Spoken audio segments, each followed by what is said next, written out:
Good morning, everybody. Just a short little video here. I was going to share my thoughts. I have owned a ZT forever, the top knife, and I wanted to try the Emerson CQC 7. Originally purchased one in their new Thunderstorm finish because I noticed that they've phased out the solid black blade, and the Thunderstorm finish was identical to this. It's just that the surface of the finish on the blade looked really mottled and kind of weird looking. So I exchanged it for the stonewashed blade. Um, but I've owned the CQC for about a month now, and I had thought, well, if I knew it was lighter, and that's what I was kind of shooting for in my EDC. Now, look, I'm not a Timmy Tactical. I'm not out there, chopping down trees and, all this kind of stuff. I enjoy knowing that is both are overbuilt to the point where you can do that, but I'm just an everyday carry guy. I do use them. I use them quite a bit, but I just don't go out there and try to see what I can do with them as far as, beating them all to heck. Um, I don't care if they get scratches, but I am a reseller, and the better they look, the better they're going to resell. So I don't do any hard use. And after a month, I feel like I have chosen one that's going to stay in my pocket, and the other one is not going to. And first, I'll just go over a few dimensions. On the weight, I knew that the Emerson was a lot lighter. It comes in at 4.6 ounces. The ZT comes in at 6.2. Now, there's a whole lot of knife there, and that's a good thing, but, it can be a little hefty. So there you go. On the length, when they're both open, they're very close to being the same. When you open them up, the length on the ZT is 116 millimeters, and the length on the Emerson is 119 millimeters. I put some calipers on it, and the width of the bodies only, not counting the clip, see if I can get them both, the width of both bodies without the clip, the width of the ZT is 12.6 millimeters, and the width of the Emerson is 13.8. So the Emerson is a little wider, even not factoring in the clip. The width with the clip on the ZT is 16.6 millimeters. Maybe I can try to get you a profile of the clip. The ZT's width with the clip is 16.6 millimeters, and you can see it's what I would call low profile, even though it's got what it needs there. Now, the biggest difference, dimension-wise, is the width of the body plus the clip on the Emerson is 18.6. Now, that's not a lot of difference. You're talking about 2 millimeters there.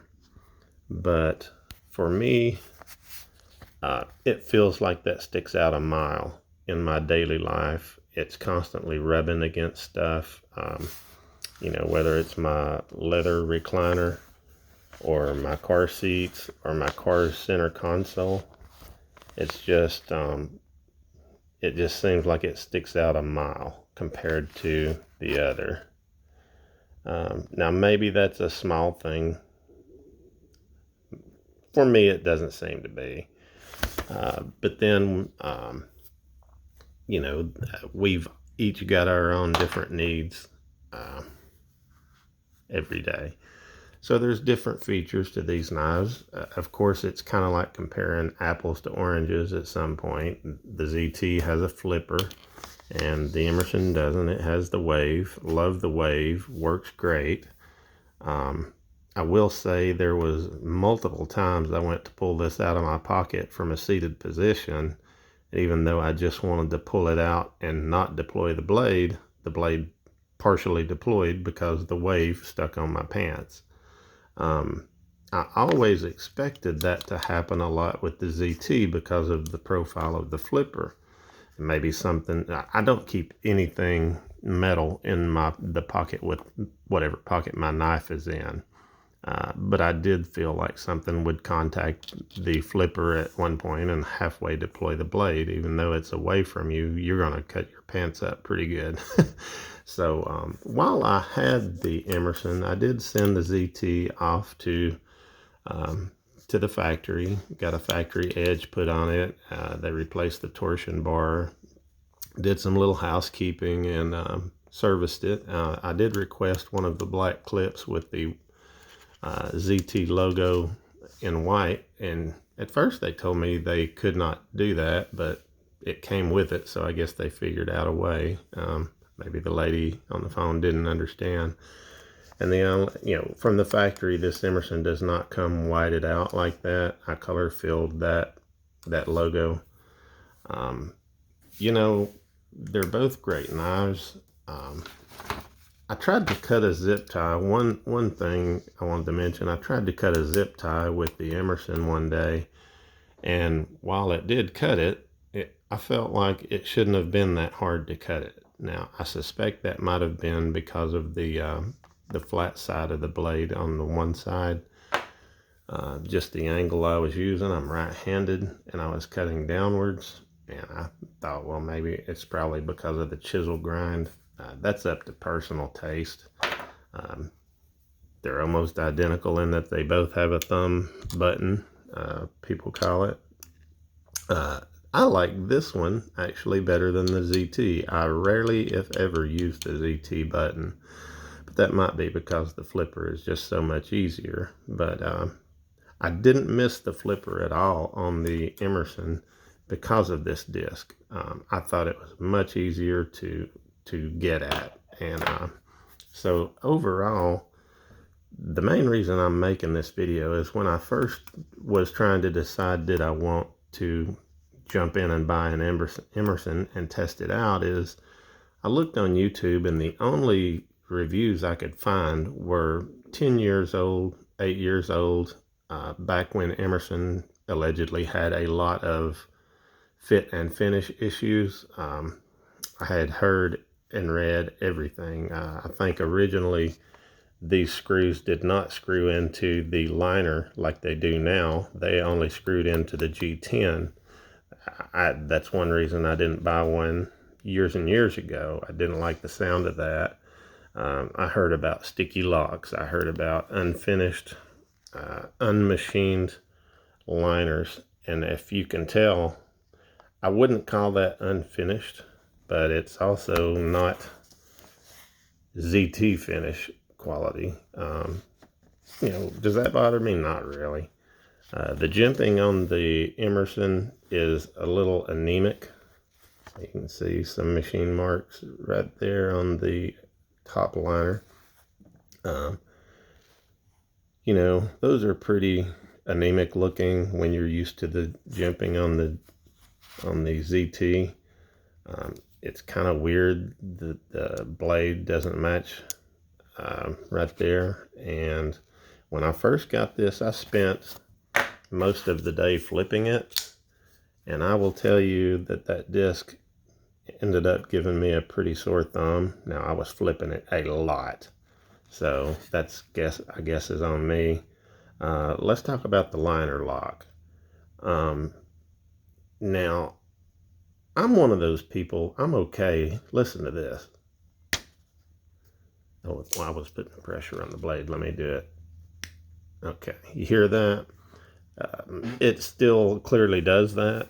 I hear that they've improved it. Maybe they have. I don't know. But you know what? I'm one of those guys that I actually don't mind that, because I'm also one of those guys that I do not want. That one was really hard. Try one more time, see if you can hear it.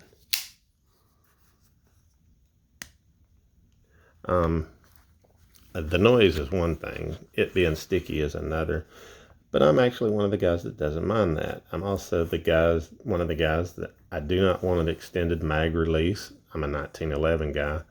I do not want an extended mag release, because doesn't that defeat the purpose of the mag release? Do you want it to be easier for something to contact that button and dump your mag, or do you want to inadvertently dump it yourself easier? I want the small short mag dump button, because that's kind of the purpose of it. So I'm not really for extended mag releases. And on the grip safeties of most 1911s today, they'll put those so-called memory bumps, and I don't like those either. I don't want that grip safety to be easier to manipulate. So for me, that's why this doesn't bother me that much. It may bother some of you, but I can only tell you the ZT is noiseless, soundless, smooth as butter, and it is a great lockup on both. Now, when I did send this to the factory, they did tell me what they were going to do, and part of that was they were going to resurface or repair the lockup. I had noticed no problem. I tested it from time to time, and it wasn't budging at all. But they did end up replacing the liner with the lock on it and resurfaced part of the back of the blade. It's the same blade. But at the end of the day, I loved everything about the Emerson. The blade looks wicked. I've always loved their Tonto. I love how it's lighter. But if you couldn't already tell, I'm going to be keeping the ZT, and this is going to find its way to eBay. Mostly, now this is going to sound funny to some of you, and I'm sure you'll let me know in the comments. I might be called some names, but the things that really did it for me is the pocket clip, how much it sticks out. It's literally rubbing every piece of leather that I sit on, whether it's my recliner, my car. I just have an image in my head. I'm going to be walking past my car and key the heck out of it with this thing. Yes, I could still do it with this one too, but it's just way more low profile, and it's what I've been used to for almost 10 years that I've owned this knife. That's the biggest thing for me. The rest is the two washers in the assembly there. They are plastic. I know ZT has their own terminology for those. I just call it plastic. And I know for a fact from breaking the ZT down and cleaning it myself, it appears to be brass, but even if it's not brass, it's going to be metal. You can't find a fit and finish issue with a ZT. All the jimping matches up perfectly, the scales and the liners right there, and then back. You just can't find an issue with it. It's a little heavier. I guess I'll have to deal with it. Y'all, I apologize for my hands. I've been at work, obviously. You just can't find a fit and finish issue. And this DLC blade, I have owned this knife for over, well, I don't really know exactly. I would guess about 10 years or approaching 10 years. Carried it every day. Now, it does have a factory edge put back on it by ZT, but it's not like it was horrible before. I sharpen it just fine, just not as nice as the factory does. I just have never found a problem. Now, at its age, the grippiness has worn a little. Thinking about updating that. But I believe I'm going to keep the ZT because I just can't hang with the Emerson. It's just so thick in the pocket. I like that it's lighter, but it's just thicker than the ZT, and it doesn't feel like it's still what I used to hear 10 years ago. It doesn't feel like it's finished. I watched the only modern review I could find was a channel called Not Your Average EDC with a young lady named Erica. And I noticed this morning that she's changed it to Erica's EDC. But I feel like she gave one of the best reviews of this knife that I've ever seen. It was fair. She will tell you, look, they're not perfect for fit and finish, but they've improved this, they've improved that. So maybe you can check on her channel for more details. Fine knife. It's just, you know, it's hard to overcome when you're used to a ZT, I guess. If you've never owned a ZT 350 or another, give it a try, or give it a try anyway if you're able to. But for me, it's going to be the ZT. It'll still be in my pocket every day and everywhere I go. Hope this video helps you if you're on the fence about buying one. The Emerson is a great knife. The price point, you know, when you can get one of these currently without the serrations, I think you can get one of these currently for $130, $140. If you don't get it from ZT, I think ZT is like between $160 and $180-ish. But this one on Emerson's website is $220, I want to say. They have a flipper model, but I'm glad I didn't do it. It was $70 more. And just for ball bearings and a flipper, yeah, there's no reason this should cost that much. I'm sorry. It just feels like it's not finished. You know, and I can't explain that. Even though it's lighter and it's very solid knife, when you're used to this feels a bit unfinished. Maybe that's unfair. You guys let me know what you think in the comments, but be kind. And I hope you enjoyed this video. Thank you for watching.